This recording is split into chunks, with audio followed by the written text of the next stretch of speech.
Good afternoon and welcome to another in our series of TalkSports. It's our Saturday sports special, and we greet you that we continue with our series looking at the development of sports in Grenada, well, the clubs in particular, and their structure, the history, their successes, their achievements over the years, as well as their future plans. Today, or this weekend, our spotlight will be back in the big parish of St. Andrew, and we'll be speaking with the Paradise FC International.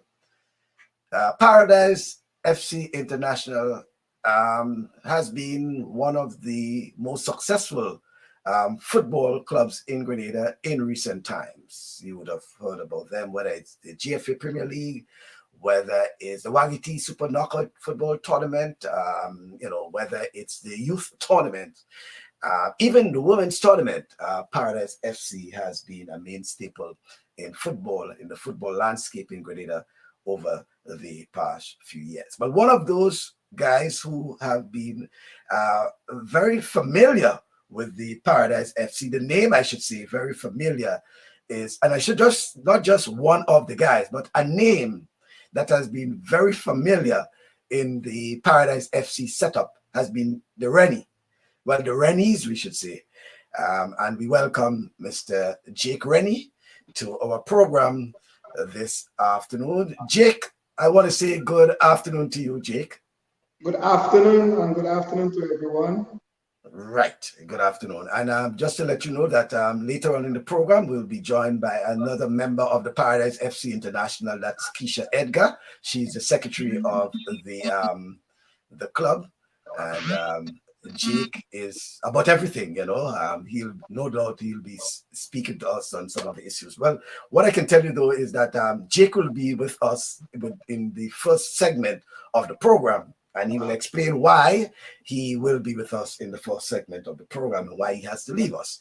But I want to welcome you again, Jake, and let's start off by saying, what exactly have you been doing now? I know you're not at home. You are involved football-related matters, I should say, this weekend. What is happening?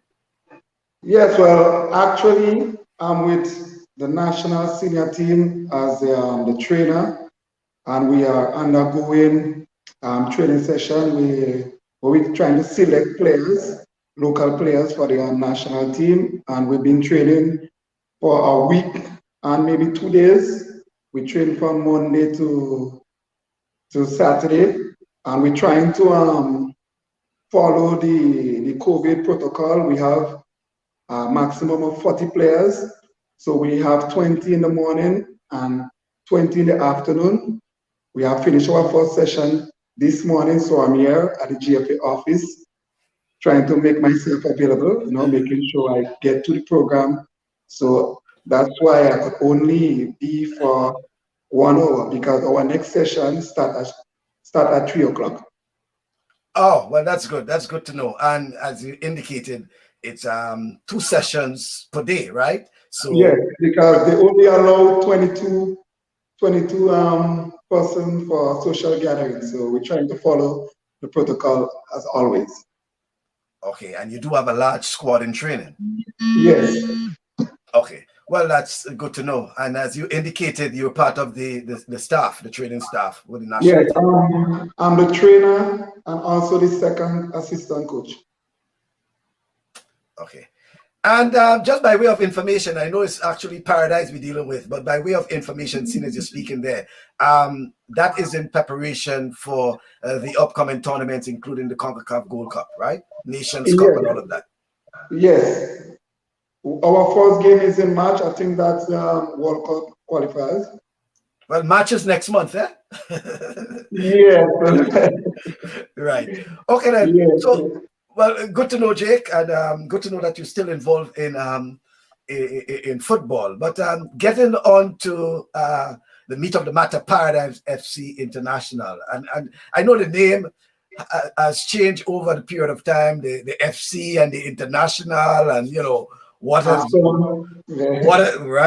been Awesome Paradise before. So give us a little background on the history of how you know, the formation. And I know when Kesha comes in, she might be able to add a couple of things. But give us the whole background on the formation of Paradise and the transformation of Paradise. What was once Awesome Paradise is now Paradise FC International. Well, Paradise, I may not give all the information, but I could only share what I know. And what I know is that Paradise have come from a long, long way. Where Santos, there is a club team, not a club, there is a team named Santos, that's in the St. Andrews area, Paradise area.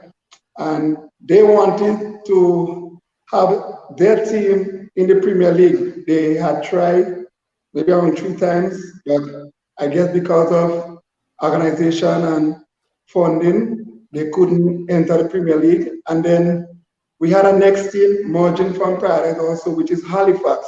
Now, Halifax was a team that have most of the youths from Paradise area.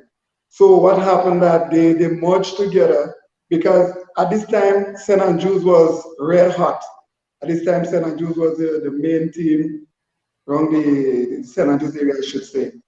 And the two teams, or the executive or staff members from the two teams merged together to create or to build that Paradise team. And the members we had was Mr. Besolai. He was a senior citizen from Paradise. We also have Claude Douglas, also from part of the executive member. John Peters, we have Oscar Andal, who is also doing a tremendous job now with his grassroots, and also he's the vice president of the Paradise. And we have Bernard Korean, and not leaving out Mr. Costa Michel, my father. He was a coach player at that time. Now the team, Paradise, has established in 1998, right? And that same year we are promoted to the first division. Remember that time we had the second division, the first division, and the Premier League, right? So Paradise have gone up to the first division, and in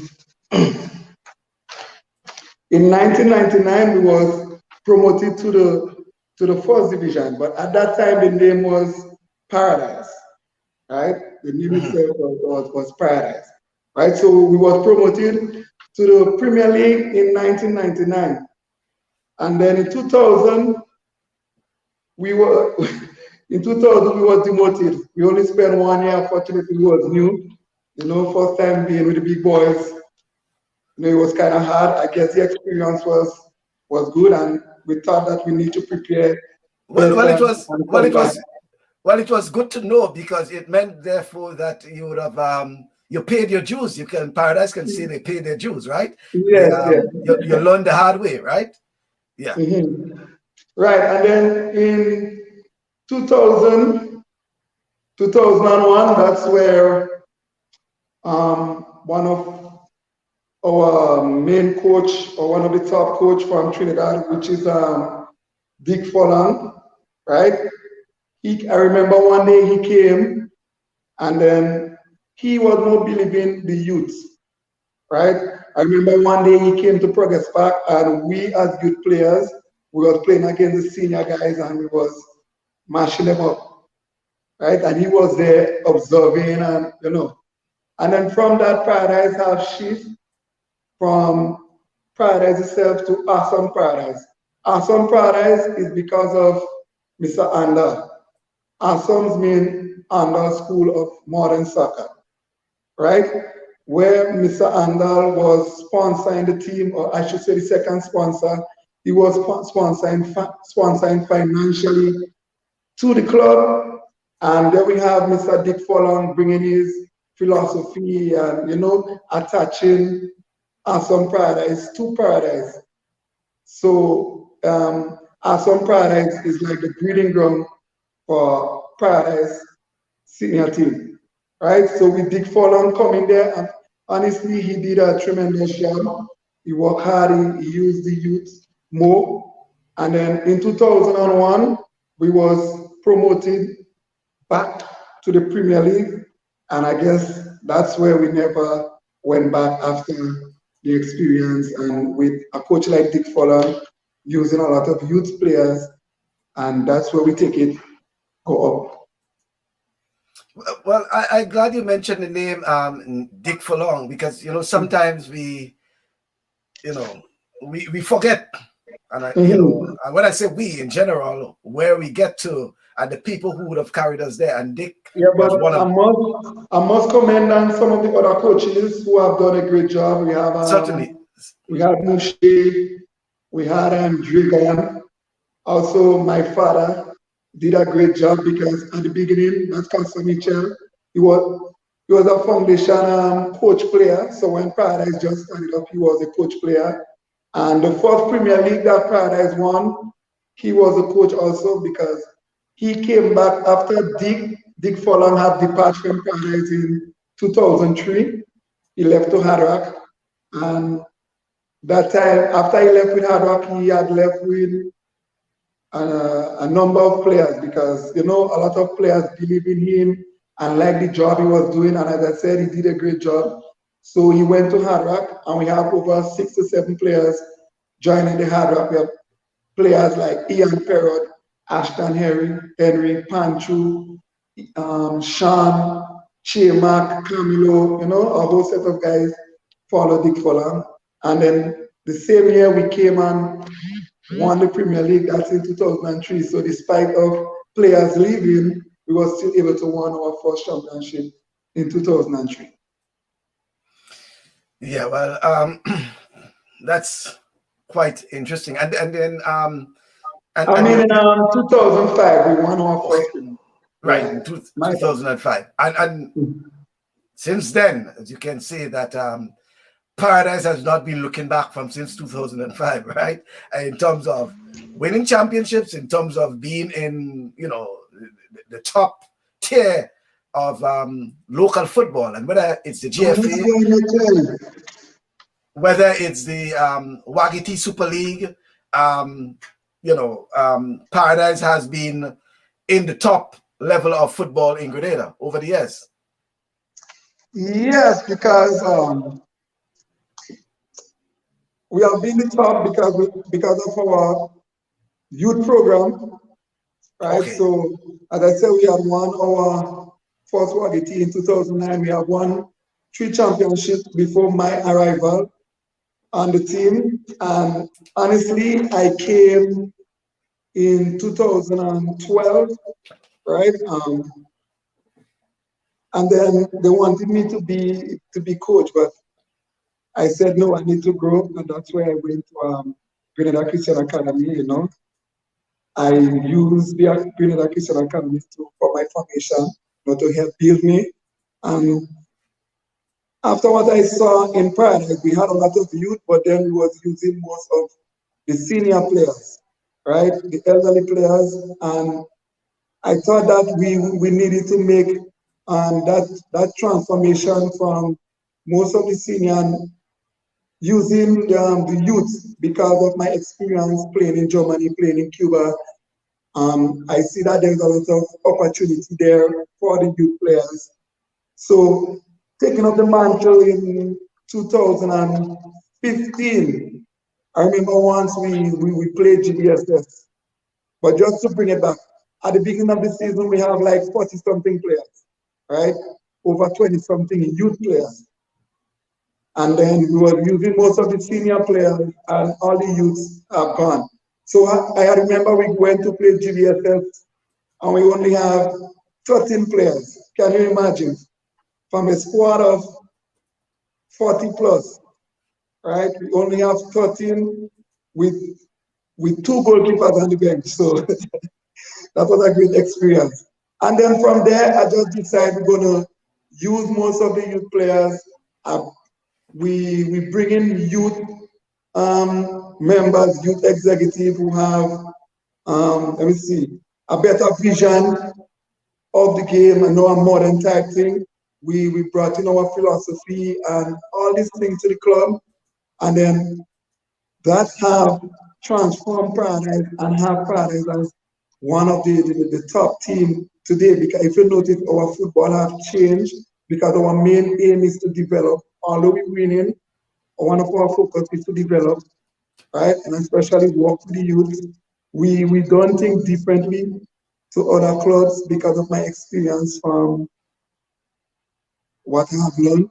We also have Oscar Andal, we also have Christopher, Michael Paul. Our executives are relatively mixed with both male, female, young, old. You know, you have to give credit to the executive as well, and also give credit to them for believing what I have brought to the table for Paradise. And our whole system had changed up from since then by using the youth coming with a different philosophy towards the game. In terms that we don't just train, we also use our youth program. For example, I'm under School of Modern Soccer, that's chess, who provide most of the players for Paradise, and most of its players will normally go to SAS school. If you notice the youth players we have now, like Stefan, Montel, Joshua, all those guys play together in SAS. So that is our aim, have them going to one school, playing together. From there, they come to Paradise. Now I have my own soccer school at Paul's, which is Right Step Soccer School. And we'll be using these soccer schools to provide more players for Paradise. And if you notice that now we have a bunch of youth players just coming up, like really we have a lot of youth players. And thanks to the program, thanks to the staff, and also not forgetting the community for the support, for always being there with us. So it's a whole collaborative effort you I'm talked not about. hearing you clearly. Yeah, you're saying that it's a collaborative effort on the part of the folks in the big parish, and you made reference to the various schools, the football schools, the academies that we call them, yours, and others. But that's quite a bit for a parish. I mean, St. Andrews, a big parish. The Paradise FC is just probably one of few football clubs, well, at the top level of football, I should say, even though there is also the St. Andrews Football League and others, but in terms of GFA football. So it means, therefore, that a lot of players are, for some reason, not making the big cut. Outside of the schools, outside of the football schools, where else are you focusing on in terms of getting players, in terms of the feeding ground for players? Well, we have, apart from the school, we also, let's say, we scout players also. We take one or two players from other teams, which we don't normally do. Apart from the school, we also have our own program for the players who are not involved in school. But we normally develop our own players rather than getting players from the outside. Okay, well, that's quite interesting enough. Jake, you mentioned your absence from the program for a while. It has to do with what, studies or something like that, sir? Yeah, I had studied in Cuba for 6 years, and I spent 1 year in Germany playing with Bonaz SC. In Cuba, I had studied physical education and sport, and I also do language in Germany. So I was off for 7 years, but in between, when I come on holiday, I normally play with the team. For example, the first championship we won in 2005, I remember I was the leading goal scorer before I left to Cuba. So maybe you have to say I contribute to that championship well as well. Although they didn't send me my medal.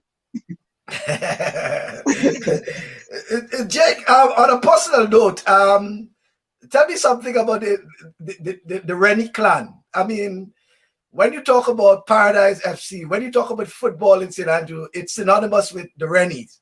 What's so special about the Rennies in terms of sports, particularly football? Well, the Rennie, I think we are blessed in terms of, sports wise. We love sports. It's like we have a passion for the game, and our family, I should say, well, for me, I could speak for me and my brothers and my cousin. Our both side of the families are sports people. So we grow up into sports and we love soccer. For example, my dad was a good cricketer and also a footballer. My mom loved the game. And I think we just blessed and we have a love and passion for the game.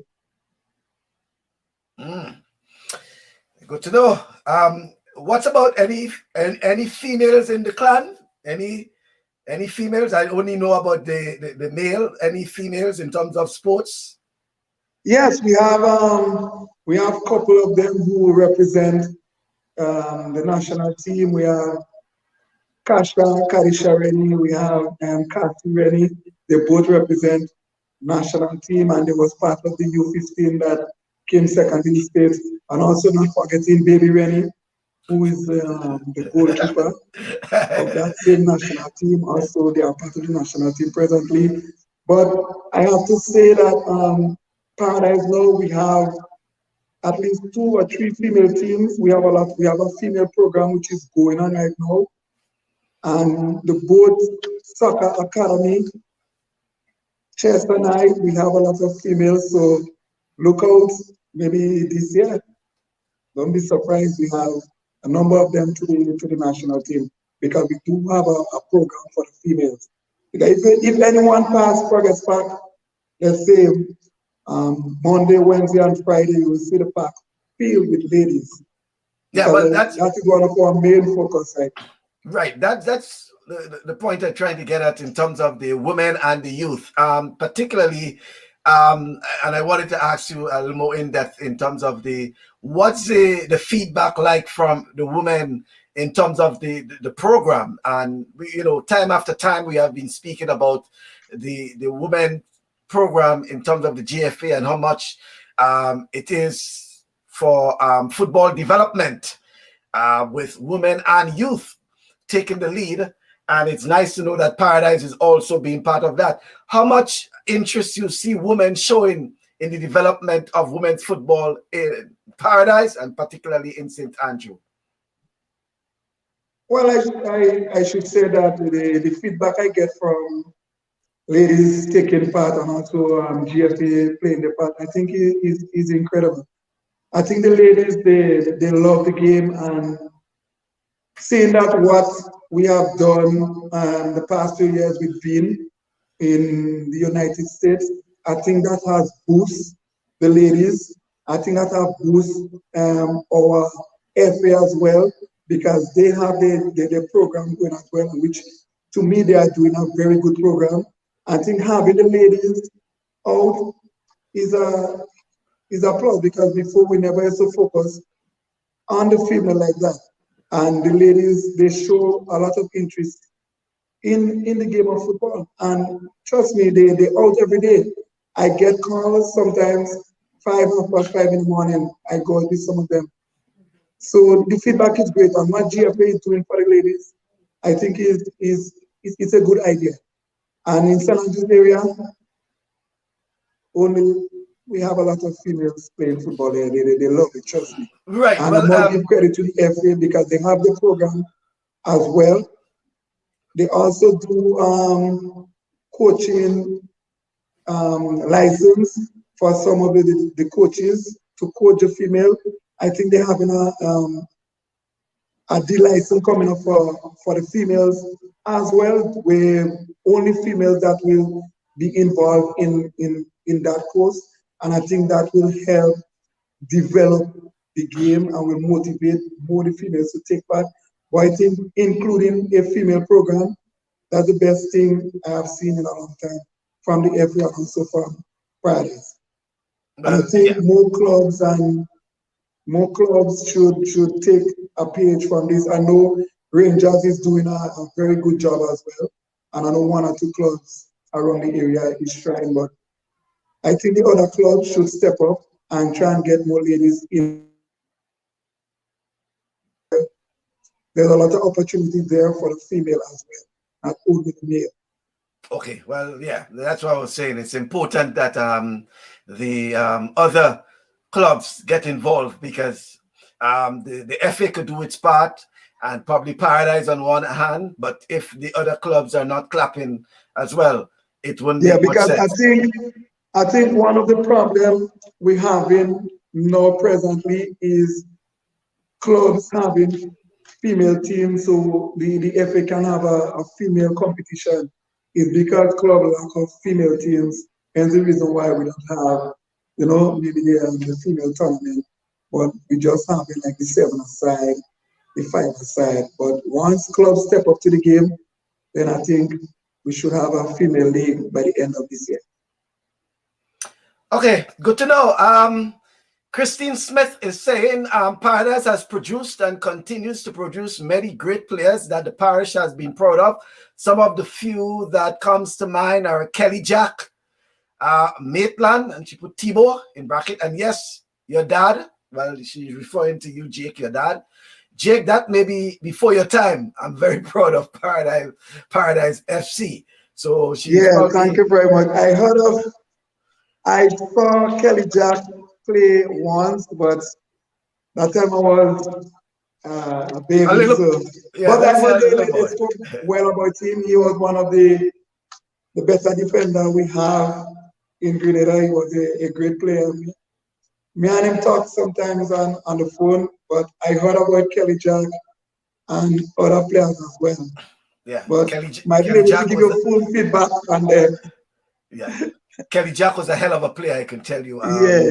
He was the player that you needed on your team. If Kelly Jack gets a red card and he's off, you will be shivering, because I mean, as a member of the team, because you would have lost. Or he's injured. Sorry, well, red card off, injured. Because once he's on the team, you can feel some sense of security, as you can say, once he is in the defense. Yeah, Kelly Jack was a tough player. And indeed, as she indicated, a number of other players that would have come through the ranks, and even before your time, Jake, while it may not have been the Paradise FC that we know now, as you said, there was a transformation, but there's always been some representative team from the big parish. And what would have been then, and it's now Paradise, because we know from time to time, there's transformation. You mentioned, I think, the name Halifax, for example. I think, is it Halifax? I think you mentioned somewhere in the starting of the program. Right, and things like that. And then there's always the amalgamation of teams. There are players who moving from one to the other. And I'm saying that to say, Jay, there is the St. Andrews Football League tournament. I don't know what's the condition of that, where you have all these teams participating in the regular St. Andrews Football League. Yeah, we have villages. Well, in the St. Andrews Football League, it's still going on, and the two top teams, basically Halifax and Santos. And right. Halifax and Santos is two teams that made up of Paradise players, only Paradise players. You might have, let's say, have one or two from other teams, but for the past few years, mainly players from Paradise, and that helped contribute to our success also. Because I remember playing in the St. Andrews League, it helped me with my game as well. And it also helped Paradise in terms of development. I remember once we had our under 20 participating in that same tournament. And that same year, we came third in the Wagi team. So we use it as part of development as well. Okay, yeah. Yeah, that is what I like to hear, in terms of development. And it's important, as you indicated, that one of the main ingredients of your development is the youth and the women's leagues. How do you ensure, Jake, that the folks do not just continue to train.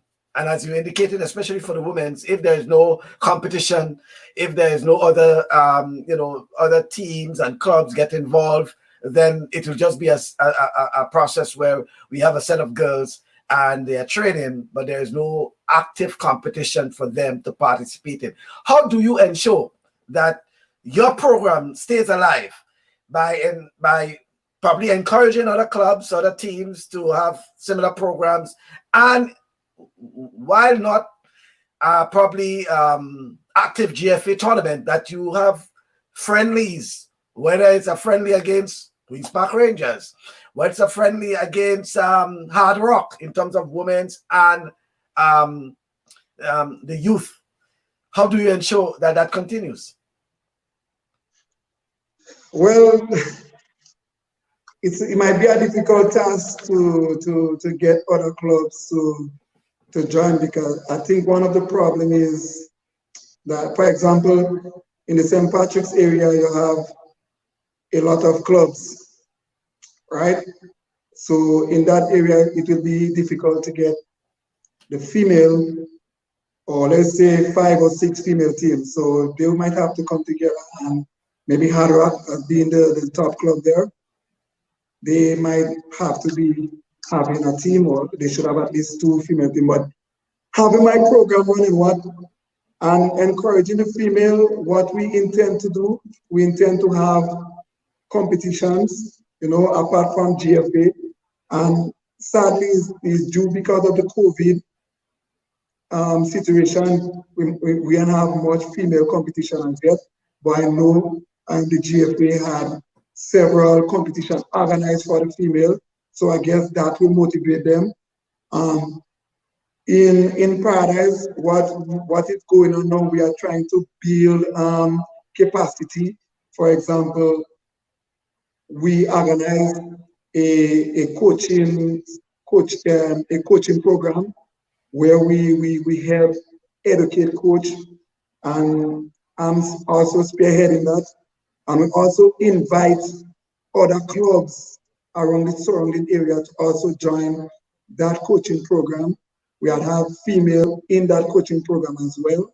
And we have other clubs like 5 Stars. I spoke to guys from Hard Rock, to join that coaching program. So once we educate the coaches, then we have the people with knowledge who can coach these females and, bring them up to standard. And then from that, we can organize competition apart from the GFA, or we also planning to play clubs that have female teams. So like if Paradise playing Rangers, we play Rangers and practice game both female and male, sometimes the U15, the U20. So these are the things we put in place to help the continuity of this program and keeping the ladies involved in football. Well, commendable, Jake. I want to commend you on that initiative, and I want to see more of that. Gone are the days where we used to have what we call the off season. Not so much a minor league, but the off season, where as you say, there's a schedule in terms of a friendly. So for example, the GFA season opens in April. Between February, March, you have a schedule of friendlies, friendlies, and something I want to encourage you and others to do. Importantly, well, I'll get back to that in a moment. Let's take another comment. Congratulations to you, Jake, on your good work you are doing and continue to do for the ladies in St. Andrew and for your club, which is Paradise. Which 4 of your female players are on the national team? I think is a question. Which 4 of your female players are on the national team and continue doing what you do proud, coach? Thank you. Alenja, these are the 4 ladies I have been working with 5 o'clock in the morning. So sometimes I train 5 in the morning, 5 to 7, rush home, bathe, come national training, So it's very hard, but because of them, I'm doing it, and I like the motivation. These 4 females, trust me, they don't give me rest. I know tomorrow morning I have to go out again. Yeah, who are the four? Who are the four? You mind calling their names? The 4 players, the 4 female players. We have Summer, right? We have Summer. We have Kesha Jones, who for me is one of the top defenders. For the past few days, or for the past few tournaments, she's one of the. She's been getting player of the tournament, and we have Khaled, right? And we also have Chanel. Chanel also doing a great job. But apart from that, I have other females who are training with the national team, with the U15, and also with the senior team. But these 4 ladies, they are doing a great job, and trust me, they are talking about them. Okay, folks, you may see Jake's timeline as showing us in St. George's in Grenada, but even though Jake is representing Paradise FC in St. Andrew, he's speaking to us live from the from St. George's. I think he's at the GFA headquarters now, where he's with the national football team as they continue preparations for the World Cup and Gold Cup, and that's why Jake's timeline is showing St. George's Grenada. If not, Jake would have been speaking to us live from, I would say, probably a sunny Paradise in St. Andrew. Well, in St. Andrew, let's say. But somehow he is in the city. Okay, all right. The name is Summer George. Yeah, it is Summer George. Summer George. Right. Right, Summer George. And Christine is saying, yes, she's a great athlete. So probably not just football. I assume she's that's why we see with most of these, and I'm certain you would have seen that, Jake, with a number of your footballers. They're not just footballers. They are sportsmen and sportswomen, meaning that they probably play basketball, they're probably cricketers, there's probably athletes themselves, that's track and field athletes. And I'm certain it's always a challenge for you in terms as a coach, in terms of keeping them focused when they are multi-talented. Yes, this is a challenge. For example, Kesha is a good netballer, and she also plays volleyball. So sometimes she has volleyball training, sometimes she has netball training, and still football training. But I don't stop them from doing whatever they want to because they're young, and opportunity can come in different ways. Sometimes she gets a netball. Maybe she is good at football, but then a netball scholarship comes, she might have to take it. But I also show them the importance of sticking to one, right? More focusing or being specific on one, but I also allow them to go and play whatever sport they want now and then. But they all focus on what they want. Okay.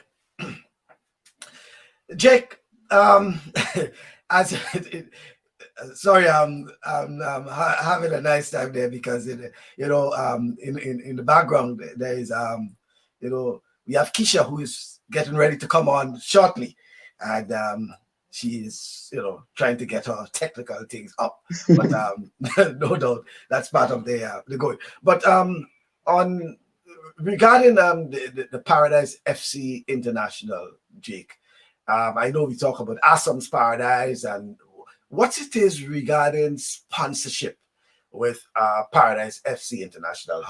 And I know Kesha would probably give us more on the administrative. Can you repeat the question? Yeah, I know Kesha will give us a bit on the administrative side of things when she comes on. But in terms of the club going forward, the sponsorship, what have you, how do especially for the football, what it is like for your sponsorship?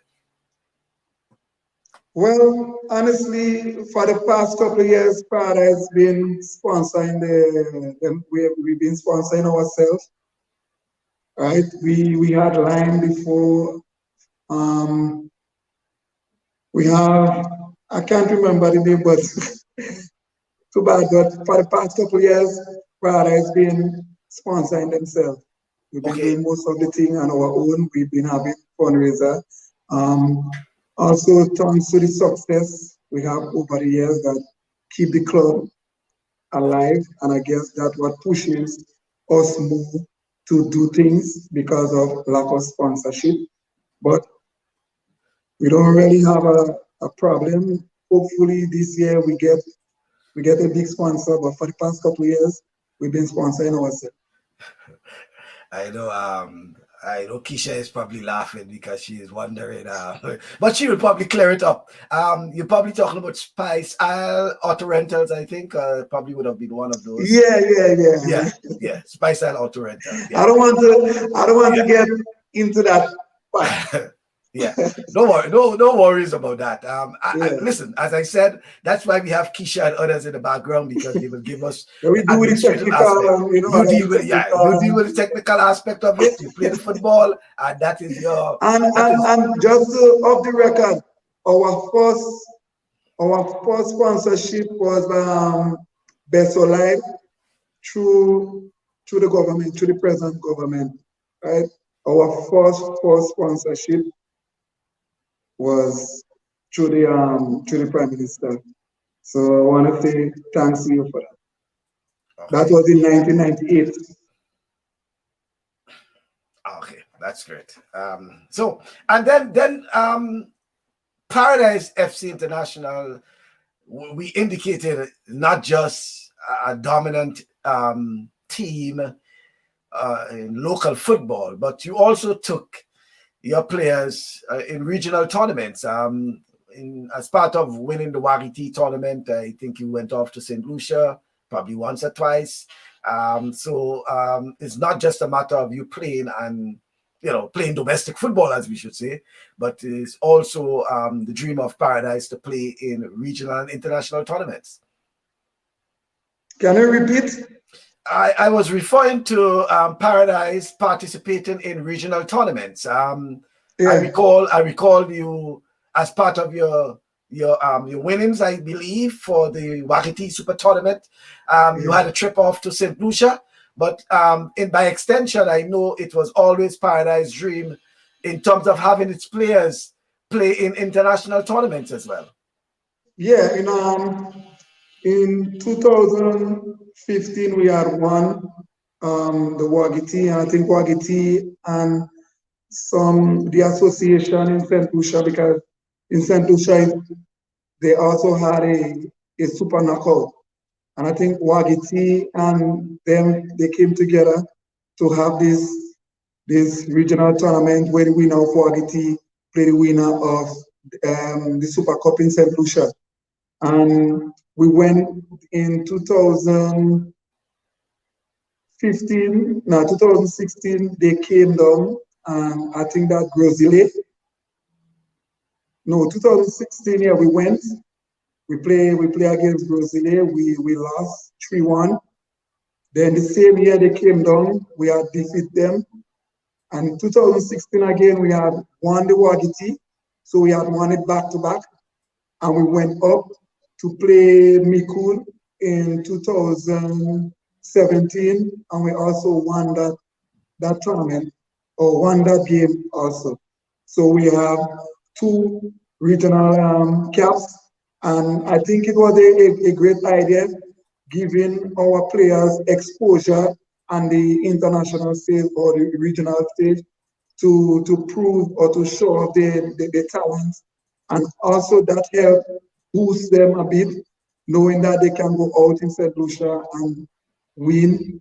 So it kind of motivate them more and want to win more. And it helped a lot of them get opportunity, because I think from that same tournament we had Owen Smith getting an opportunity to go Trinidad. We have also have Jason Belfon from that same tournament getting an opportunity to go on the outside. Even the Wagiti tournament, we have a number of players who have chosen to go out and play. For example, Ray Charles, um, Sergio Lewis, they all get opportunity through these tournaments. So I think it's very important that we have these sort of tournament, high standard of tournament, which could create opportunity for our youth. Because one of Paradise's main aim, although we're winning, and I said, our main aim is to develop and help players get opportunity. If you notice that over the years, we have sent some players to Germany, you know, and trials. 2 players had signed with agents. So we've been doing a pretty great job. That's why we use most of the youth, and we have a lot more to come because we seeking their interest. We don't want them to be playing down here. We want them out. We want to create opportunity for these players. That's why, as an executive and as staff members of Paradise, that's our main aim, and we're working hard to ensure that our players get opportunity. And also, we also have 2 players signing up with the franchise team in Barbados, that's Stefan and Darrell Pierre. So things are coming our, we are meeting our objectives in terms of getting players on the outside. Yeah, because I wanted you to speak a little more on the issue of the players. I know from time to time you had players who would have gone on trials, as you said. Not just saying players gone on trials, but if you can call the names of the players who went on trials and what some of them would have accomplished over the period of time. Yeah, year before, the past 2 years, we have sent some players in Germany and trials. We have Neil Rennie, we have Joshua Isaac, Stefan Abraham, we have Jeremy Richardson, we have Montel Joseph, we have Ron Thomas, Darrell Pierre, Kesha Klein. You know, we have at least 7 to 8 players.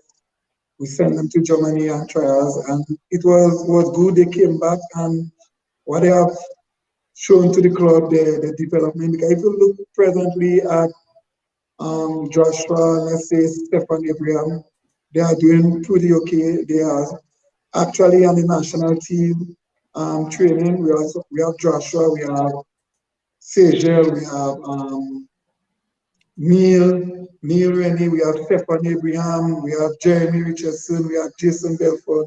We have all these guys who have been out there and back. They are able to come back and give to the national team and also give back to Paradise. And this is what we're looking for. Create opportunity for them. They come back, they give back to the country and also give back to the club. Right.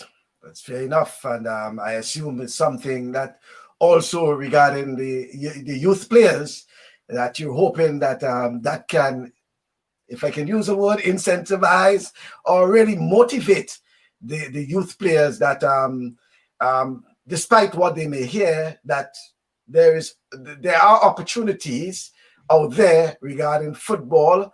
And for some, I know over the years they will believe that it's only a certain sporting discipline you can get a scholarship or you can get the opportunity to exactly. And I think to have a future. Benson, I think Kamahani is also doing a good job in terms of helping players get scholarship as well. You know, congratulations to FC Kamahan and that. I think they are doing a good job. And I think more clubs should, you know, look out for the youths, you know, try and help them.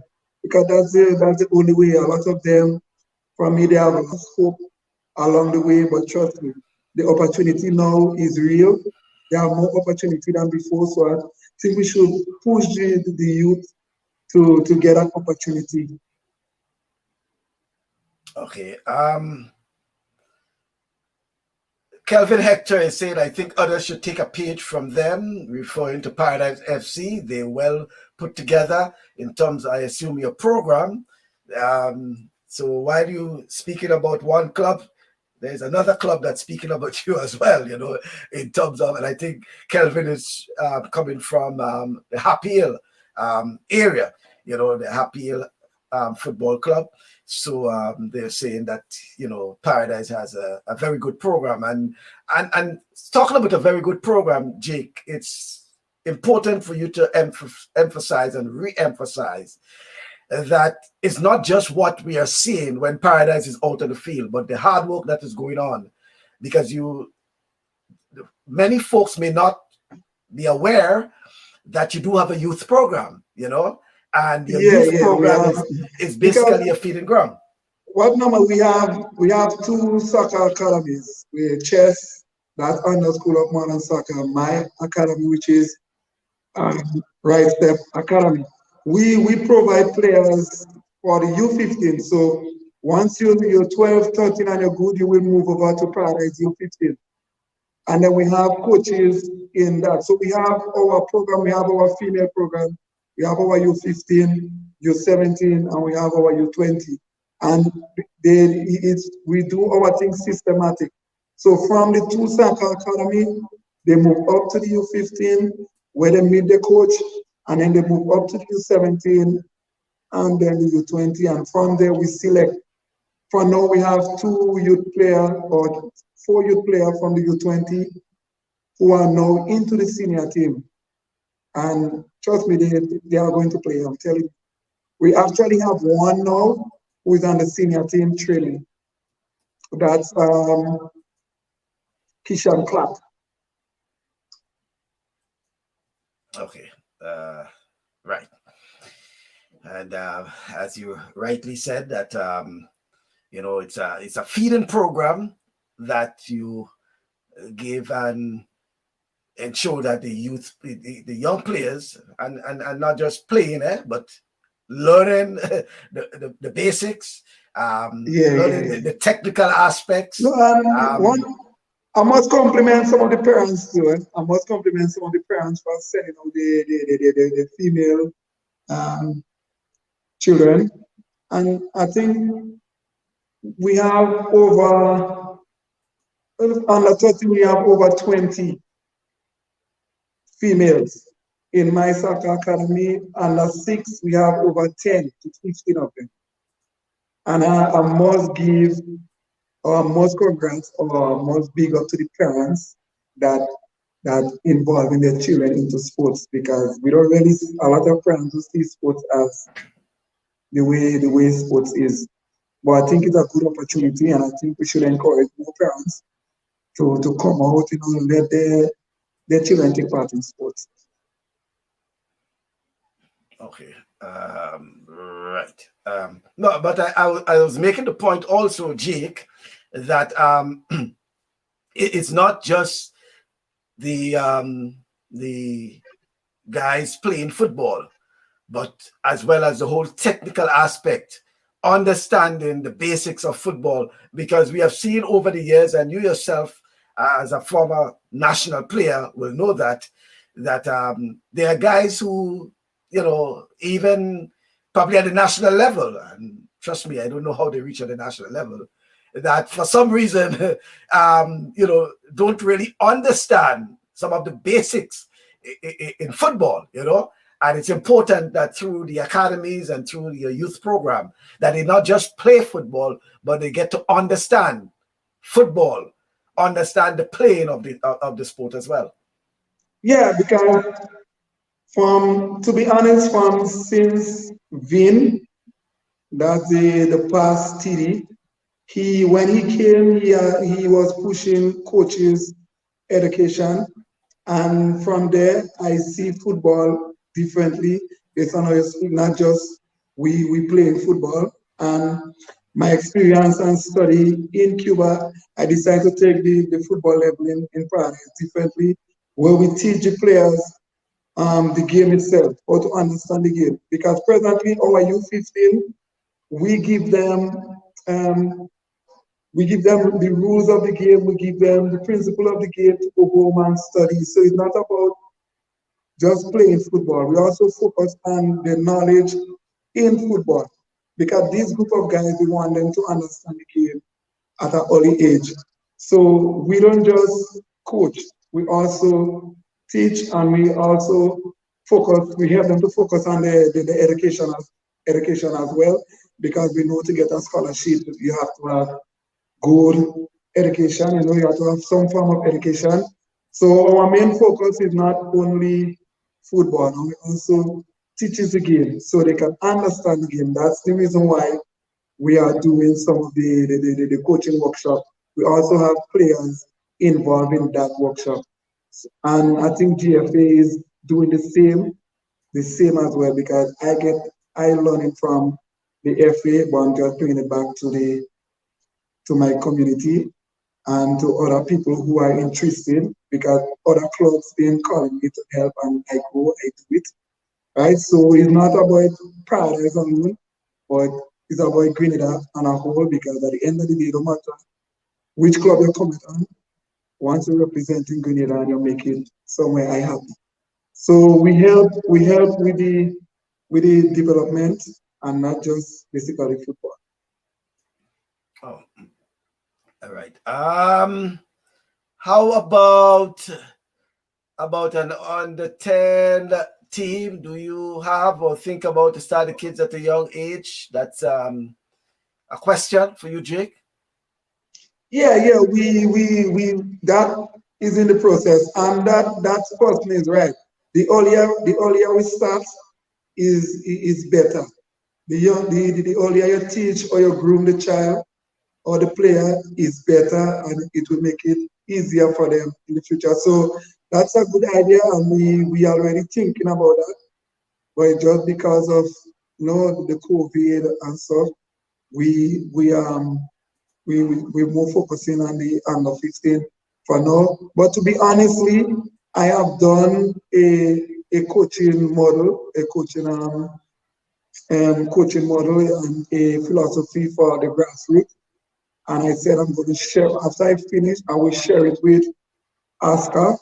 So Oscar and my soccer school will be using almost the same model, and this have a holistic development, right? From teaching the game, go right from age 3, go right up to under to U19. So anything from U19, it should be on the senior level. So thanks to the person that gave his advice. I appreciate it, and to let you know that is in the process, and that is in our coaching model. Okay. Jake, I know you have to get ready to move on for the second session. Yeah, and they are already calling me. So. Right, and we have Kesha coming on in a while, but just before you go, we just have about 2-3 minutes there. Let me see if I can get you this and whether you remember this from back then.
Rennie, captain, number 20, Kevon Mason, Montel Joseph, Joshua Isaac, and Chasey Klein, number 14.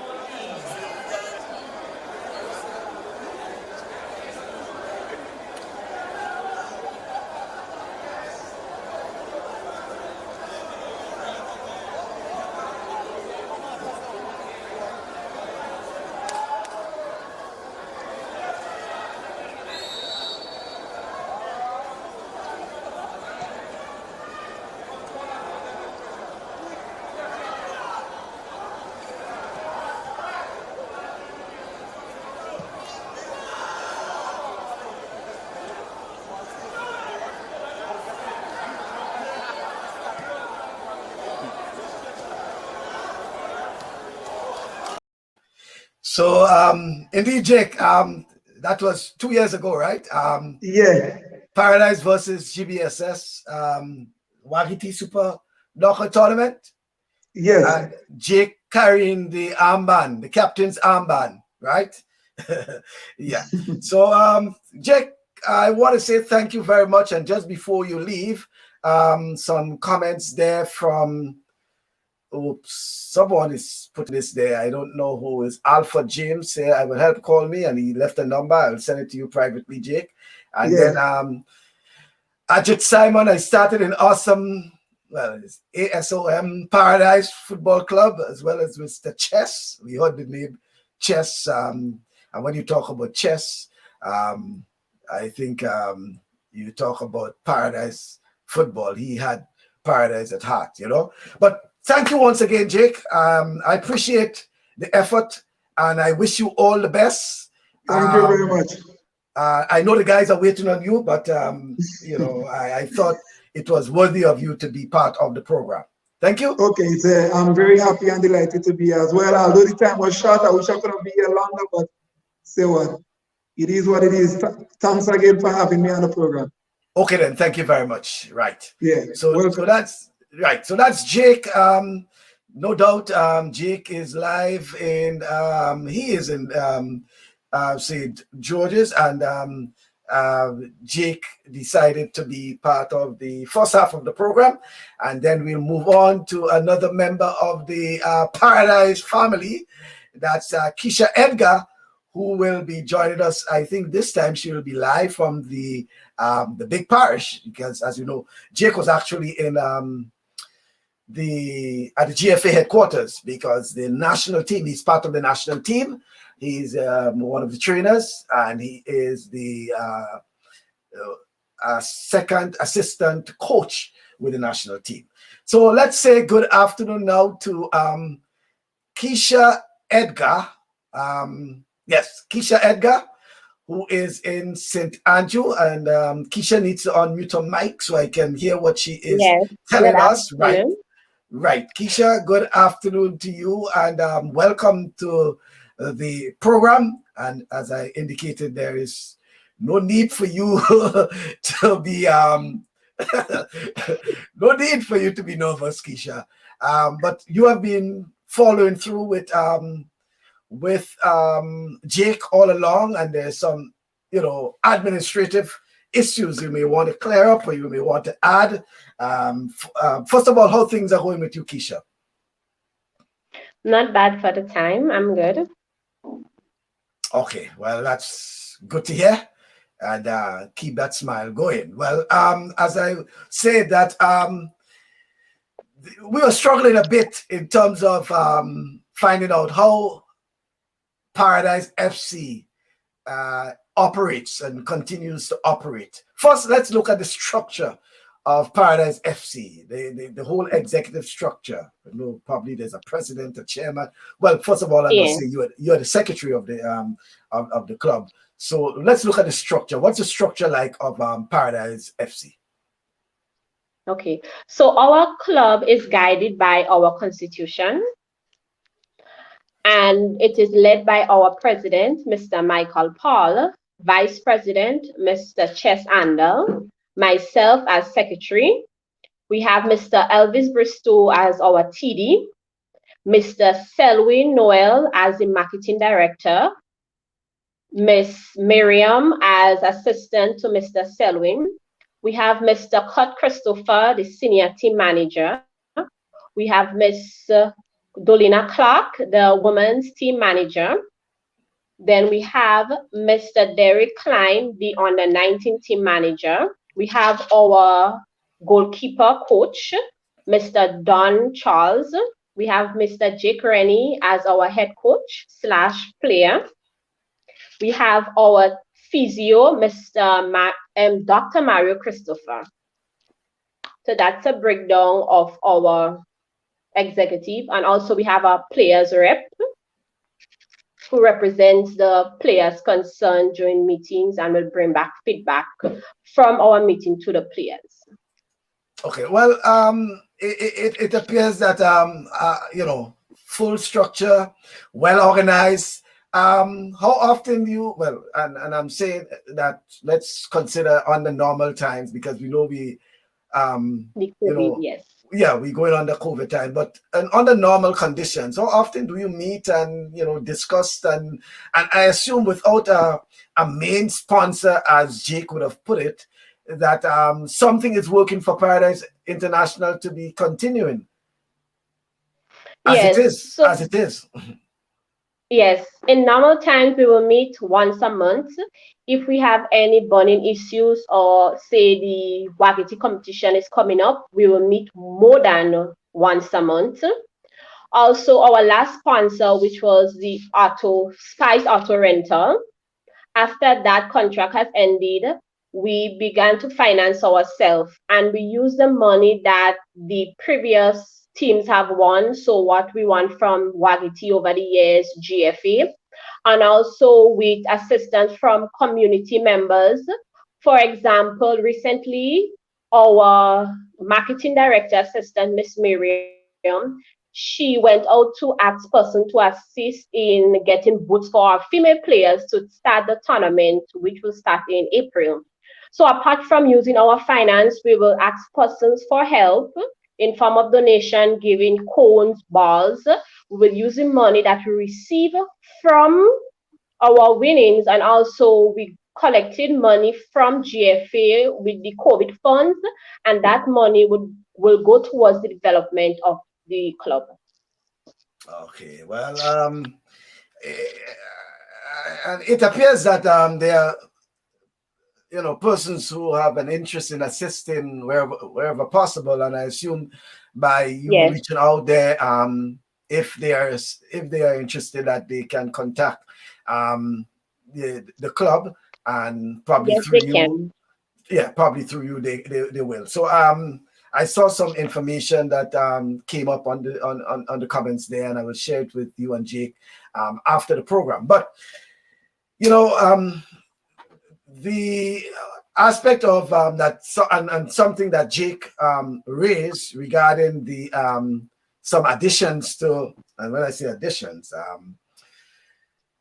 the youth and the women's aspect of competition, meaning that obviously if you have a women's development program, there must be women involved at some leadership role. And it was interesting that you mentioned in terms of the executive structure, I heard at least probably about 3 to 4 names, including yourself. How Yes. how involved you find women are when it comes to a sport like football and taking on leadership role like yourself? I would say it's very interesting. For example, we have, well, St. Andrews is forming a women's club, and this is spearheaded by Ms. Val Garden, and she was the manager for the under 15. After she left, I became the manager for the under 15 team. Then we have Miss Dolina Clark and Miss Miriam. So I would say that we are very interested in the development of the young girls.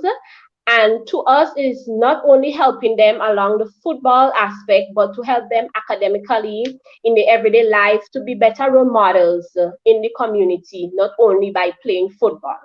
We want them to be better persons in the community, so they're able to play the football, be role models, lead by example.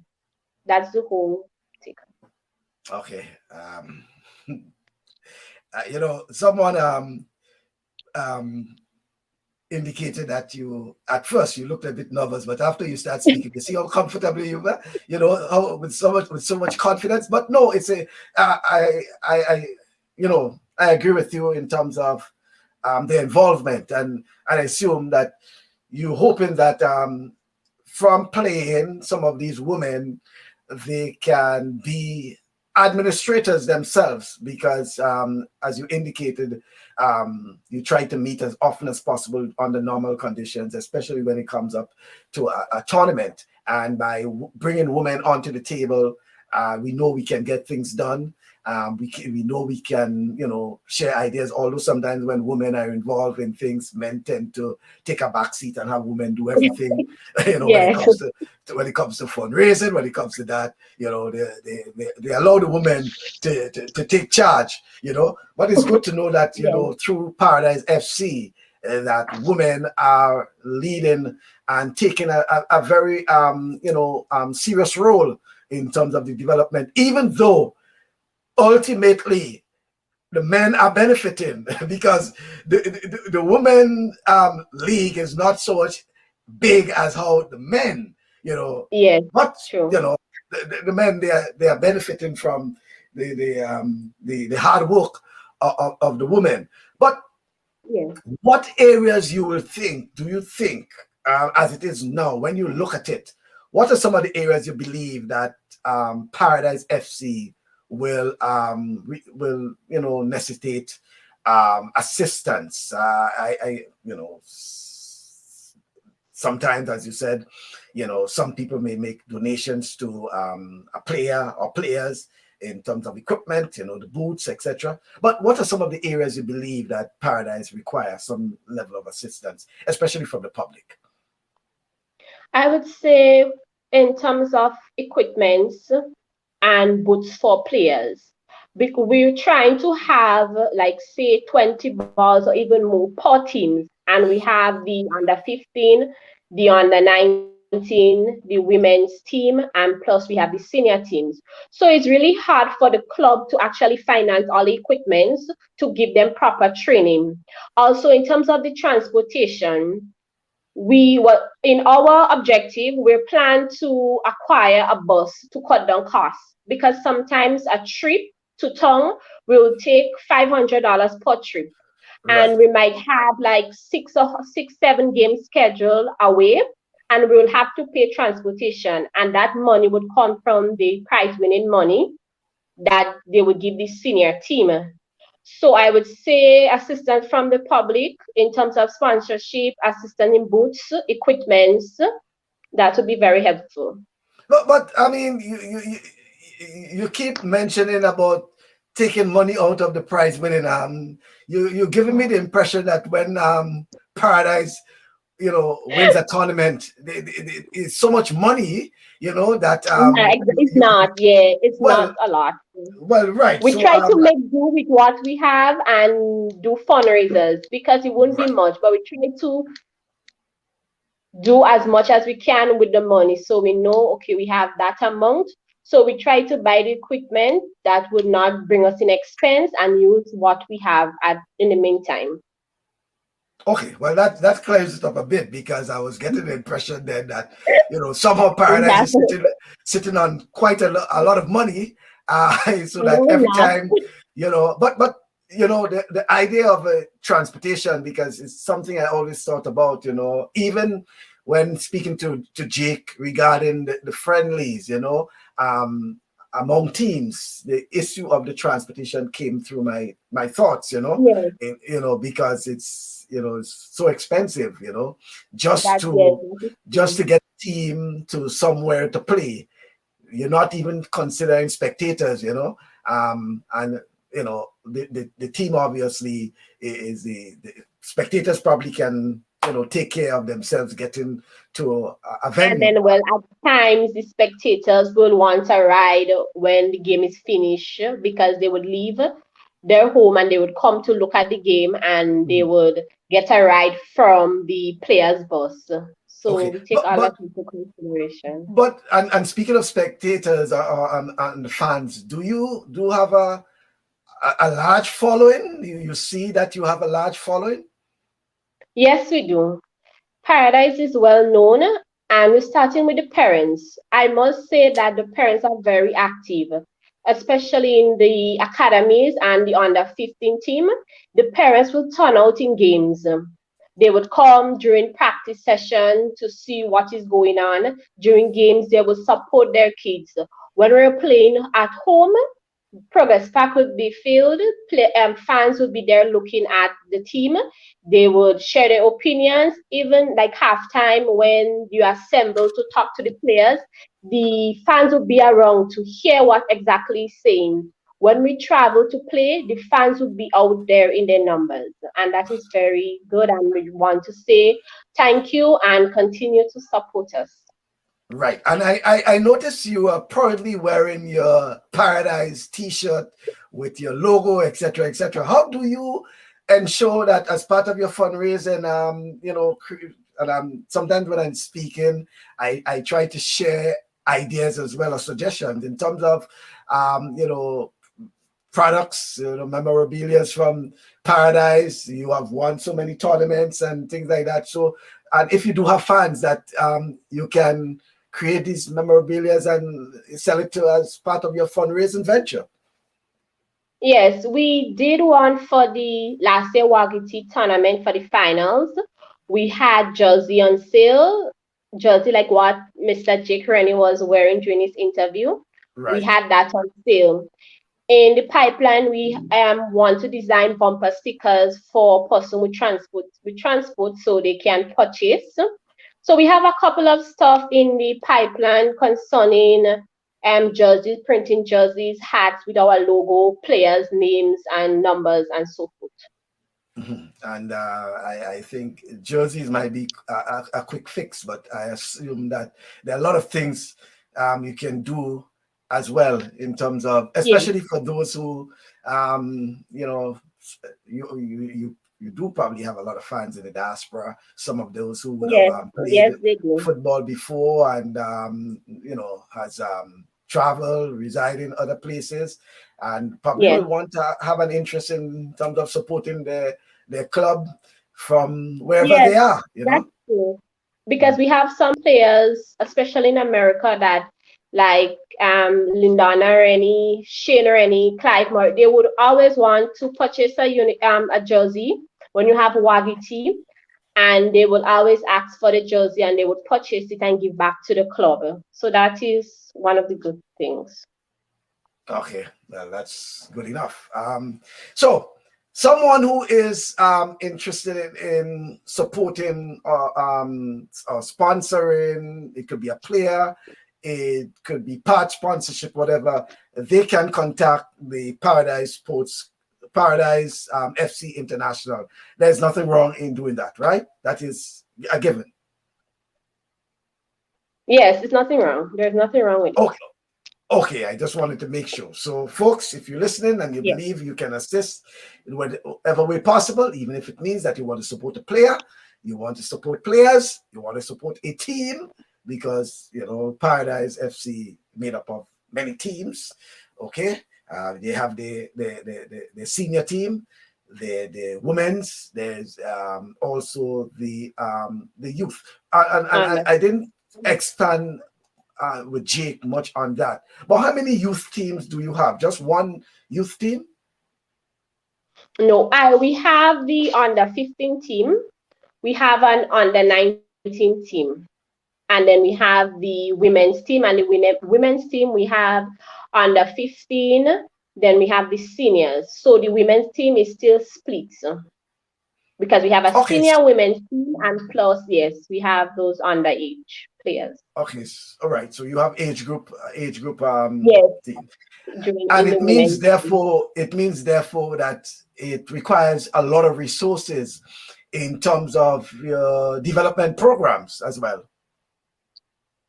Yes, it's true.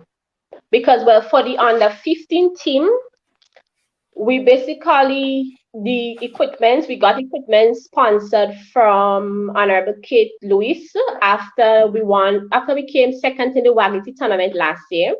So the equipment in the form of balls and cones, we gave it to the under 15 team to start their training for the tournament in April. So other persons have been sponsoring based on teams. So for the women's team, we collaborate with the St. Andrews Women's Club to help coach our team. Like our coach for the women's team is Paco or Lyndon Rennie, and he's part of the Jason Roberts Foundation. So they are paid coaches to assist. So we have help from persons within the communities to assist. Okay, right. Well, that's fair enough and good enough to hear. Kesha, I know you directly involved in Paradise FC, but have you had any interest in furthering your sports administrative skills, not just within the confines of Paradise, but probably GFA, the national level. Sometimes I do ask people that, and they boldly express their intentions. They boldly express their desire.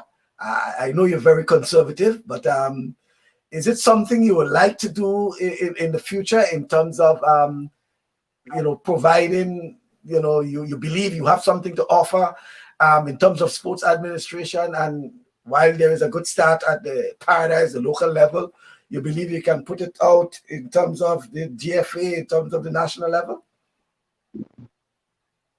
Well, I haven't reached as far as the GFA, but in terms of the women's league in St. Andrews, the women's club, currently we're in the process of starting up the club, launching it. So apart from the Paradise, I am part of that organization that will be launching very soon. Okay, well, talk a little more about GFA, yeah. I don't really want it. It will going to be launched very soon. GFA has what should I say? Each parish should have a women's league. That is the whole focus. And St. Andrews is pretty much up and running by Miss Val Garden. So we have president, vice president, secretary, PRO. Well, I am the PRO at present. And the aim is to help develop women's football. So most of our players at present is from Paradise Club. Those underage, we have them from Awesomes and the First Step Academy, that is Jake's Academy. So very soon you'll be hearing more about the Women's Club of St. Andrews. Okay, what's the correct name? Is it the Women's Club of St. Andrews? That's the correct name you said? No, we have is the Vanguards. But very soon you'll be hearing more about it, so I don't want to say much at present. Yeah, very soon could be no, eh? Very soon could be no. But are the players only from the St. Andrews area? And that was a question that was asked before the whole issue of the women's, regarding Paradise FC. Are your players only from the St. Andrews area? No, with the under 15, we have a player from St. Patrick's. So it's not only from St. Andrews. Once you are willing to be part of the club, and once you're underage, your parents will sign a consent form, and you're willing to train and be part, we will accept you. Mm-hmm. And where is your main training ground for Paradise, and in terms of your entire program? Do you have one ground in particular, or you train in various venues?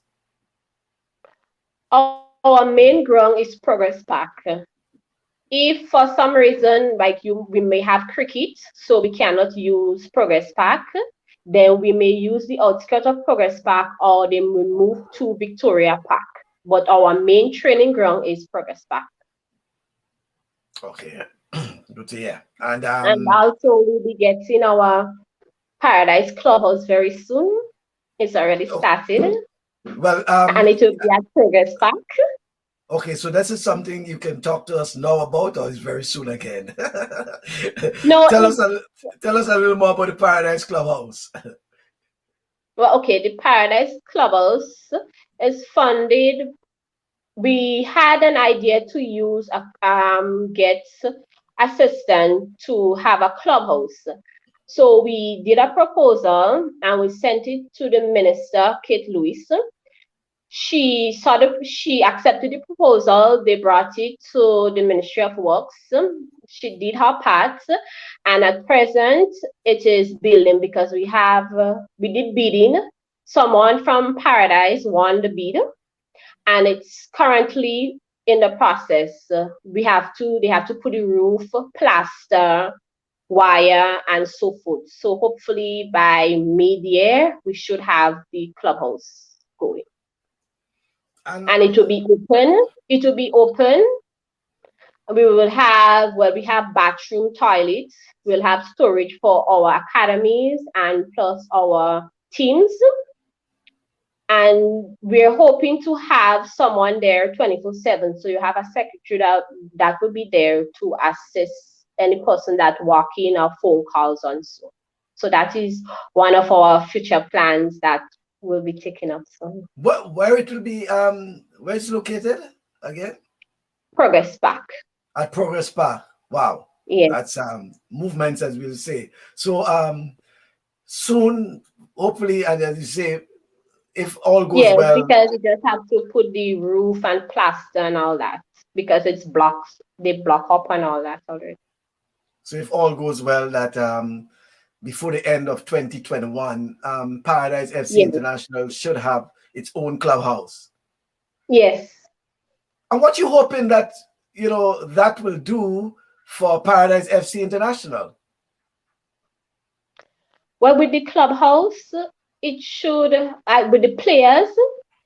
We have the clubhouse, so they should realize that we are moving in our next direction.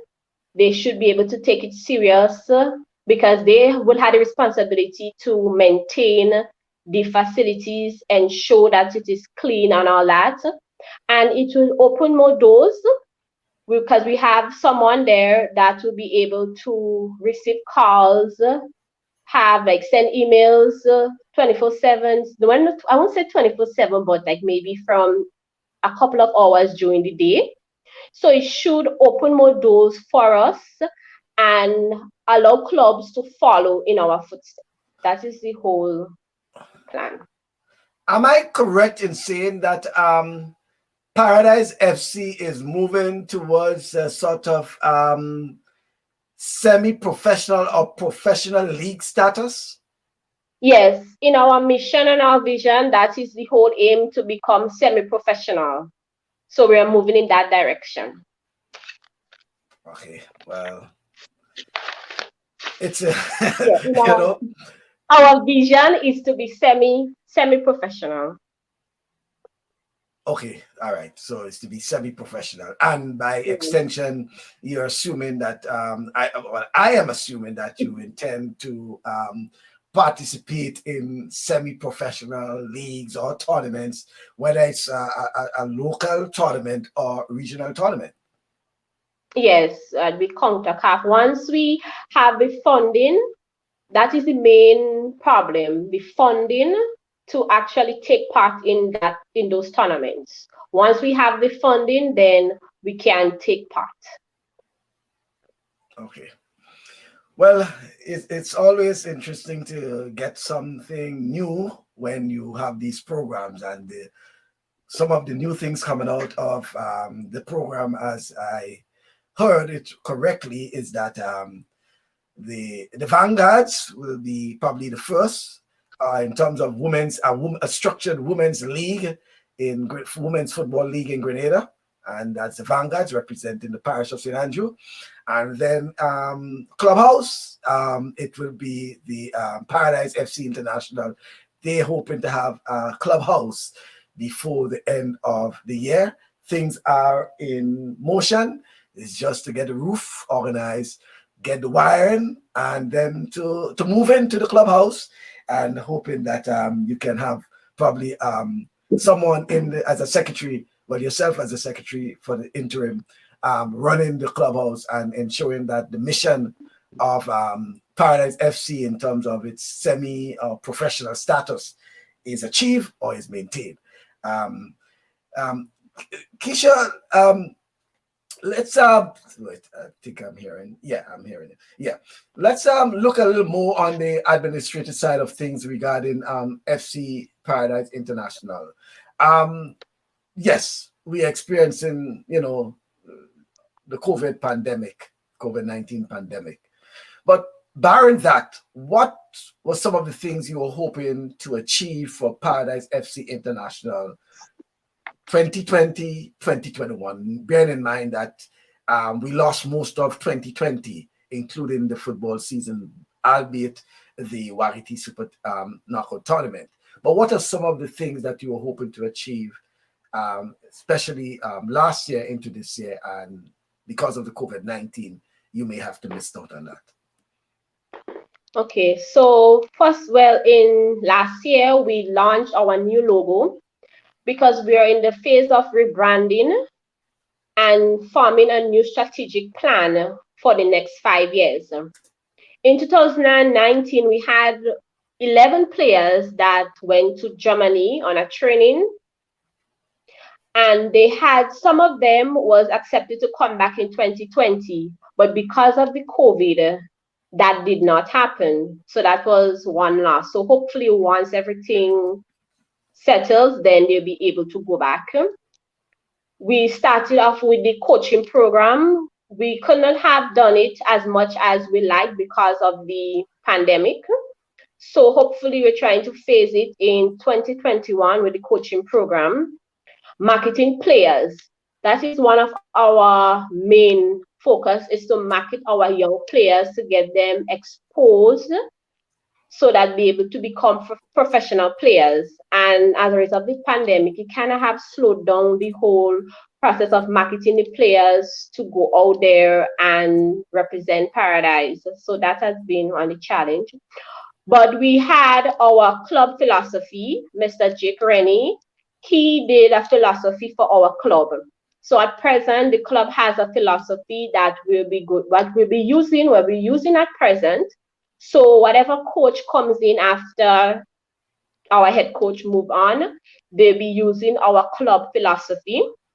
Also, we have a players code of conduct because we want to ensure that the players are well disciplined on the field and out of the field.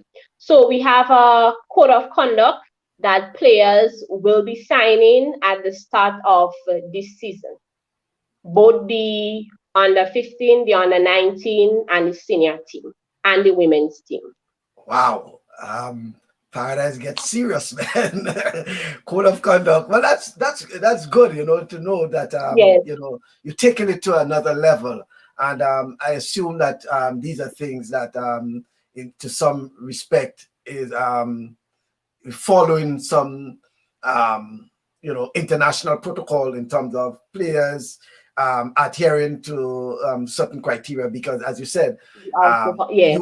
you're hoping that it will be an easy transition for players from Paradise if they have to move to, let's say, a semi-professional or professional team, that they understand that there are certain protocols that they have to go through. So if you start it at the local level in terms of your club, it's easy for them when they have to move to, an international club. And talking about that, have you been able,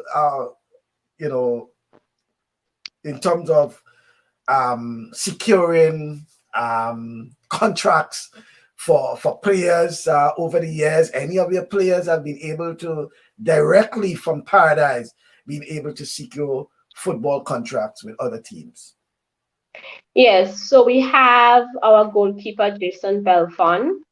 We have Cedra Lewis, Jamal Charles, Reverend Charles, and we have Clive Murray. So we have some of players that had secure contract, and at present, players such as Stefan Abraham, Darrell Pierre, they have a contract that we are going through and that they will have to sign at the ending, by the middle of this year, to a team in Jamaica.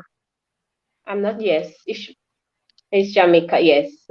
So we got the contract, we have to read through it, see if any difficulties or the benefits, and then the players will sign. Okay. And that too will hopefully you can derive some revenue for the Yes. team, Mhm. through those contracts. So it will benefit the whole development process. So again, as you indicated, that players can get contracts and get to earn a living, playing football internationally, and by extension, the club will also benefit because they'll be able to Yeah. get some revenue and also assist in the development program, of the club. Yes, that is true because we have for the under 15 last year, we came third in the Standards under 15 tournament after we have won it back to back 2018, 2019. And after the tournament last year, we have 9 players was selected after they went on trials to be on the national under 15 team. But because of the COVID, well, it's the halt, they did not really play any competition as much, but 9 players were selected and they went in training for the national team. So we have young players that are very talented and skillful. So that is why we are not only allowing them to just play football, but to understand the game, have good discipline. So when you go there, you're representing paradise. In the start, like when I have meeting with the under 15, they know for a fact that Paradise is a big name and they want to live up to that name. So they would want to work hard. They want to win competition, win their matches to keep up with the senior team. So it's a really competitive spirit between the different teams. The under 15 who want to win their titles, the under 19 who want to win their titles, as well as the senior. So it's very competitive and a very talented bunch of players we have. So we're trying our very best to work the discipline as well as teaching them the whole aspect of the football game. Oh, okay. We spoke about some of the plans, and you said some, but are there any other plans for Paradise FC in going forward? Plans that you have not been able to announce yet? Plans that you may want to announce or say very soon? Are there any other plans? The only plans I would announce is we're preparing for a general election. We want to move this club forward and do more than what we are doing now. So we want to have a general election very soon to get capable persons to come on board and to help build Paradise and to move it to a next level. So by extension, you are saying that you're looking for people involvement. You're looking for people Yes, to be a little more involved in the running of the Paradise FC International. yes, that is true. Persons that are committed because it's not an easy task being part of the executive body and to running the affairs of the club. At times we have to think about the players, how they may react. Sometimes the decision that we may take, they may not see it best at the time, but the decision that we take is always in the best interest of the players and the club on a whole. Oh, okay. And also we are preparing for our under 15 tournament, which is starting April, and the Women's League. Okay. So you do have quite a lot coming up. I mean, you're looking for people to be involved. You have tournaments. I mean, quite a bit on the plate for Paradise FC International. Yes, it's quite a lot. For example, with myself as the secretary, I'll have to ensure that everything is on point. We have our correspondence, and also I am managing the under 15 team, and we have to get them prepared for the tournament in April. So at times it's a lot. As with the COVID, we had a break for a while, give us some rest. But coming up April or from now go back, there'll be a lot because with the competition starting from the first week in April, we will have the under 15, the senior, the women, the under 19. So it will be a pack season. Okay. I have a comment with a question here. Well, question and a suggestion. Christina's question: is there a lawyer working on behalf of the team? And if not, I humbly suggest that this would be necessary in moving forward. Could you answer? Yes. At present, we don't have somebody there as a lawyer to give us legal advice. But during our meeting, that is one thing that we talked about, especially when we have players that will be going on contract or if we sign an agreement with some sponsor. So that is one thing that we realize that we need at Paradise FC. So now we have to get someone to be our legal advisor. But we have thought about that. But at present, we don't have a legal advisor. Okay. Well, when people like Christine and others make those sort of suggestions, they have reasons why. So I think it's something you should bring back to your management committee about having someone legal, because it's important, especially, and I understand where Christine is coming from too, especially in the context of all that is being done, including the plans, the mission to have semi-professional or professional status, having players sign contracts, etc. You should have some legal minds with the club that can assist the club, even if it's pro bono. But that, I think, is a very useful suggestion, right? Yes, we will take that into consideration. Right. Yes, Kesha. And again, if you serious about people and committed people, I'm certain that probably Christine might be available as one. Christine, if you think you can make a contribution to the development of Paradise FC International, especially the women's league, the Vanguards. I like to call them the Vanguards. Yeah, something that is new and exciting for women's football in Grenada, and starting with St. Andrew, because I think they probably leading the charge. The call out by the GFA, and by the way, not just the GFA, because when you follow CONCACAF, when you follow FIFA, women's football, women's development, youth development, they're taking on very high importance. And that's where the money is in terms of development. That's where the resources are in terms of development, youth and women. And I think it's important that people get involved as a start, especially with, as you were saying, St. Andrews, they're taking the lead in terms of organizing a league, and they're looking for people, and committed people, and their involvement. She is saying, Christine is saying, exactly, great job, Madam Secretary. So you're getting some kudos there. Anything else on the table you wish to put on for us in terms of plans and suggestions, whatever? First, I would just want to say hats off to our hardworking coaches, because we don't pay, as say they would get money at the ending of the month or so. When we win competition, we might give them something. But for the under 15 coaches, Mr. Carvel Rennie, O'Neill Hussein, Travis Rennie, Mr. Chess Andel is assisting with the under 15 coaches. We have the women coach, Mr. Lyndon Rennie. We have Mr. Jake Rennie as the head coach and Andrew as assistant coach for the senior. It's really amazing that they will take their time from work.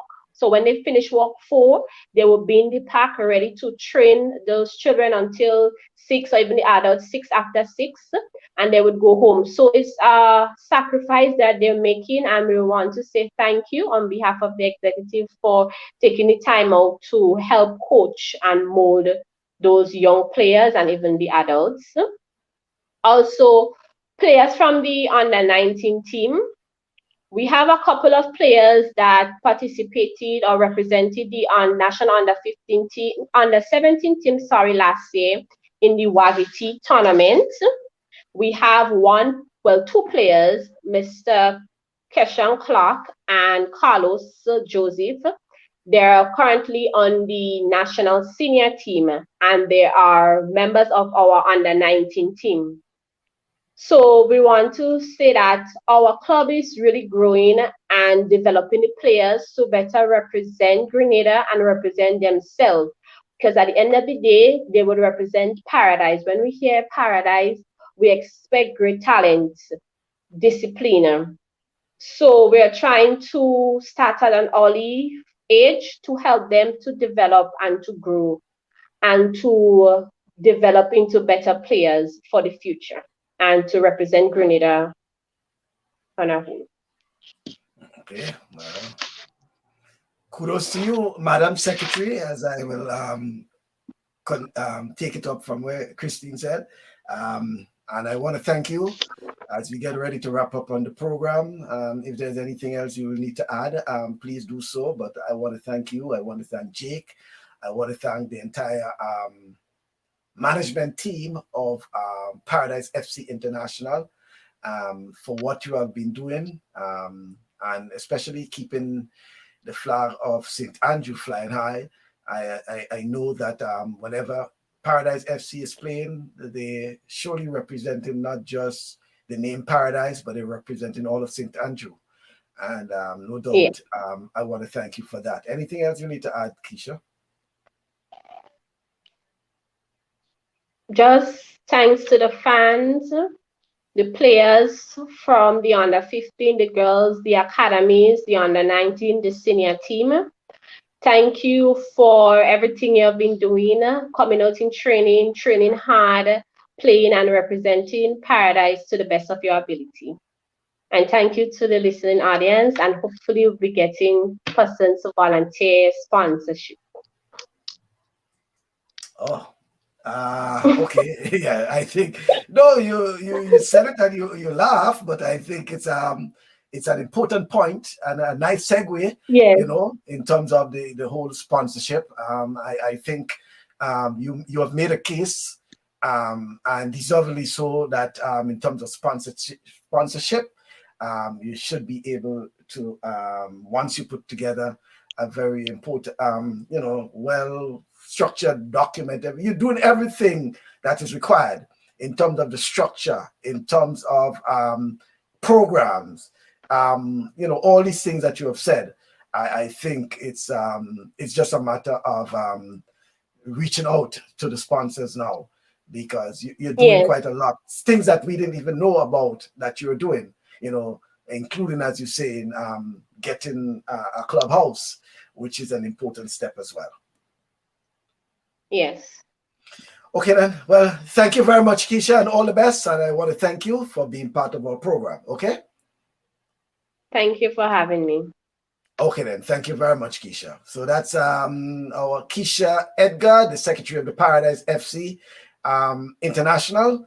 And before her, we had Mr. Jake Rennie, who is a member of the technical staff of the Paradise FC International. And no doubt, folks, if there's any way you can assist, please do. As she indicated, that they have, apart from the senior men's team, there's the youth, the under 19 and the under 15, and then there's a women's senior team as well as an under 15, I think, women's team, but their age group and development programs. They are doing quite a lot for the development of football. And by the way, not just in St. Andrew, but also on the national level, because you have a number of them who are representing the national team. So if you assisting, you don't just consider you're assisting Paradise or St. Andrew, but you're assisting the development of football overall. While it's St. Andrews centric, ultimately, you're assisting in the development of football. And I want to thank the folks of Paradise FC International for, one, accepting to be on the program. And why I say that is that, I've been reaching out to quite a few of these clubs and teams, etc. And the whole idea too is to show where you move from teams just as a team to a club.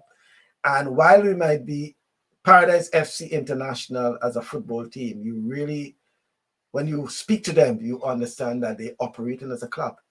While it's only football they're participating for the time being, they're actually operating as a club, well structured, in terms of the management team, the president, vice president, secretary, whatever, treasurer, right down, and a technical staff as well, So it's not just you're hearing the coach speaking about everything, So you have to speak to a team, and the coach is just about everything. The coach speaking about finance, the coach speaking about administration, the coach speaking about technical thing. No. Here you have Paradise FC, where you can get the secretary to speak. You have Jake, who spoke on the technical aspect of it. And I'm certain there are others who could have spoken on other issues. That is what we're talking about. And kudos to Paradise FC. And we're hoping, and probably a reason why some of these so-called teams are really opting out, because they basically don't have anything to talk about except to just say that we played football, kudos to you, Paradise. We had Hurricane, early on with Bowser. And Bowser has agreed to come back again, this time not just to speak about Hurricane, but to speak about his exploits, because while he spoke a bit about his and others, we dealt a lot with Hurricane and the history of Hurricane. This time we deal with Paradise, and we're hoping to speak to others going forward. But I know that some of you have asked me to reach out to some of these teams to speak about their development, etc. I have tried, and I'm now realizing why some of them have not too interested in speaking, because come to think about it, there isn't much they can speak about, because they do not have anything, and it's probably the right time for, during this COVID period, I thought it would have been important for a lot of these teams, and I call them teams, to get their house in order. Get their house in order. It would have been important for them to get their house in order. There's no reason why you cannot have a meeting these days. There's no excuse in terms of attending a meeting when basically all meetings are practically virtual. So you can use your phone, you can use your tablet, you can use your computer, you can use just about anything electronic, and just about everyone has a phone, because if you're on social media, it means that you have access to participate in a meeting. But then again, you understand why sports it is what it is in Grenada, and there are those who are doing what's supposed to be done, they're doing the right things, and there are those who are just there for the ride. And they have all reasons to complain and to criticize, but ask them what they're doing for the development of their team. And I stressing on team, because it's just that, a team. A few fellas come together and we go in and play football, and that's it. When we finish play football, we will find out when next we have to play again. And sometimes they're not training. There's no structure. That is what we have. A lot of teams, not proper club structure. Folks, that's much I want to say about it. I know you have quite a lot you want to talk about too, in terms of that. I have a passion for sports and sports development, not just participation, not just competition, but we have to start doing things right. And there are a lot of opportunities available, but because we're not doing the right things, that's a problem. And not just doing things right, but also ensuring that we have the right people in place, because a lot of times we have people who put up their hands early, and you know the word committed is now like an anthem. Everyone knows to say committed, but to practice commitment. So that's the worrying part about it, and we are hoping that for the sake of the development and the future of sports in Grenada, that we get serious people and we get people who understand. And mind you, some of them may be listening, and it doesn't matter much, It doesn't matter much, to them.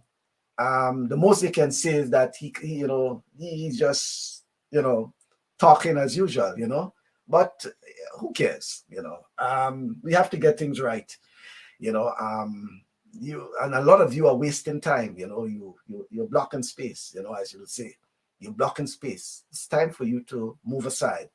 Give someone else a chance who wants to make good on the development, a lot of you just standing by, and as I said, just for the free ride, just to say I'm in control, just to say I'm part of this, I'm part of that, but you're not really serious, and you're just there to, in some cases, give trouble. You're not even making a contribution. You do not have a suggestion, but you always quick to criticize. That's something that is deep, a deep culture in sports in Grenada. Criticism, always criticizing. Give them the opportunity to make good, and they're sticking, they're sticking. Folks, thank you very much for being part of the program. Join us on Thursday, where we'll do have another program. I think we'll be doing some cricket, I believe. We had in the intention of having the members of the West Indies, some management aspect of the West Indies cricket team on the program on Thursday last, but we had to scrap that because, as you understood, I had to pay respect to my fallen comrade, that's Levi Benoit, who was buried on that day, on Thursday. Levi, as you know, was a member of the media fraternity in Grenada. He was a cameraman, and many a times Levi, I worked along with Levi Benoit, and he was my cameraman on many assignments, sporting assignments, and he probably knows, just as how I know so many people in terms of sports in Grenada, he probably knows because he has been at my side for many years, and I want to use this program again to extend condolences to Levi's family and friends, and by extension, the media fraternity in Grenada. Levi will be greatly missed. Well, coming up on next Saturday, next Saturday, we'll be speaking with Mr. Ashley Gray. I don't know if you would have, if you have seen this book, The Unforgiven, Mercenaries or Missionaries. It's written by Ashley Gray. For those who may not recall, back in the 70s, the 70s, 80s, the Kerry Packer series, as they call it, the West Indians who defied the apartheid system, and they went off to South Africa to play the Kerry Packer series. Well, the Mr. Ashley Gray from Australia has spoken to a number of these players, and he has put together a very good collection. I have a copy of the book, very interesting book, and I'll be speaking with him live from Australia next Saturday on the program. It's interesting to know where some of these guys are. In fact, this is one of the players who played for West Indies back then, and he is in Jamaica, and quote unquote, he's a vagrant, so we'll be speaking to Ashley Gray, the author of that book, and about some of the players, and whether or not the argument then was whether they were, as he said, were they mercenaries or missionaries? Did they brought to light the situation in South Africa by participating in South Africa. A lot of that will be discussed when we have Ashley Gray on our program coming up on Saturday. Join us from 1 o'clock in the afternoon. But we'll have a pre-program. We'll have something before you join us. But do be part of the program. Thank you again to all those who made the program possible, to our guest, Jake Rennie, and to Kesha Edgar, of representing Paradise FC, and then also to those who provided comments along the way. Christine, thank you very much. Yolan Jones and Christine Smith. Alpha James, obviously Kesha, and I will speak to Kesha right after this program.